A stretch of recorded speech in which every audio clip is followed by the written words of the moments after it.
Good music, like all good art, is universal. It transcends any language barrier. You don't have to understand the lyrics to fall in love with a great hook. Truth be told, foreign language tunes have been dominating the Western world's music channels for quite some time. So today we're going to be listing for you 5 successful non-English tunes. 99 Luftballons is probably one of the more fun-sounding protest songs you've heard. It tells a story of how some peaceful children's balloons are mistaken for UFOs, which escalates into all-out war. It's quite a sad story for an upbeat tune, but the German-language song still went on to top charts the world over. Although Nena recorded an English version of the song, the band disliked it as the impact of the original was lost in translation. And they weren't alone. Countries like Australia, New Zealand, and America all preferred the German original. Danke? What are you dunking you for? I don't know. I just wish there was some way we could connect.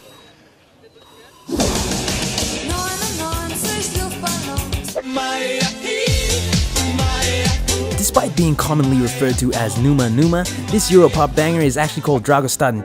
It's sung in Romanian and it's from the boy band Ozone. Not only is it one of the best performing non-English songs internationally from a boy band, but it also reached the upper echelons of video virality from the early days of the internet. Thanks to this video.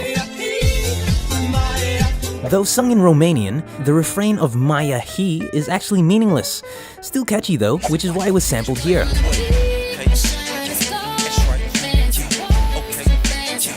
And auditioned with here. Maya He, Maya Hu, Maya Ha, Maya Ha. Yeah, so there is a Spanish and a Spanglish version of the Ketchup song, but both still have the same chorus, which is pretty much gibberish. People have been linking this song to Satanism, but I don't know, it's harmless pop.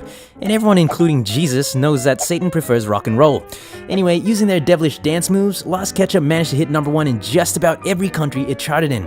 In the ARIA charts for the end of the decade, it came in at number 11, which is an incredible feat. Hashtag Hail Satan.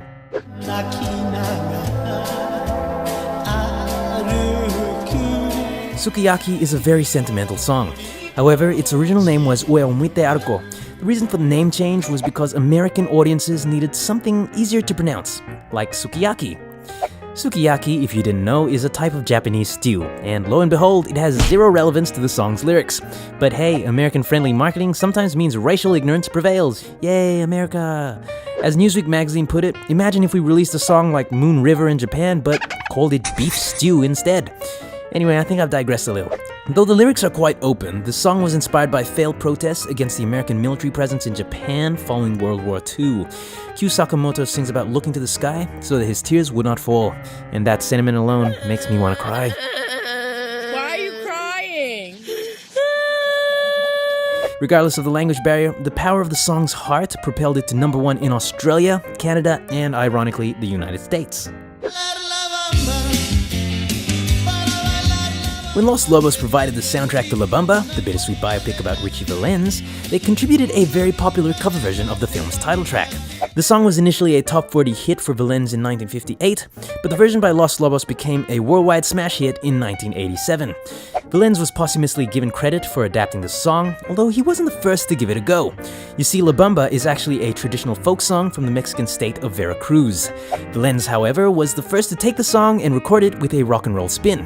It has since been inducted into the Latin Grammy Hall of Fame and is the only non-English song in Rolling Stone magazine's list of 500 greatest songs of all time. And those were 5 successful non-English tunes. Did we miss any of your favorites? Comment below to share your #1 exotic hits and we may cover them in a future vid. Until next time, I've been Michael for the Culture Kids on Tone Deaf. Bye.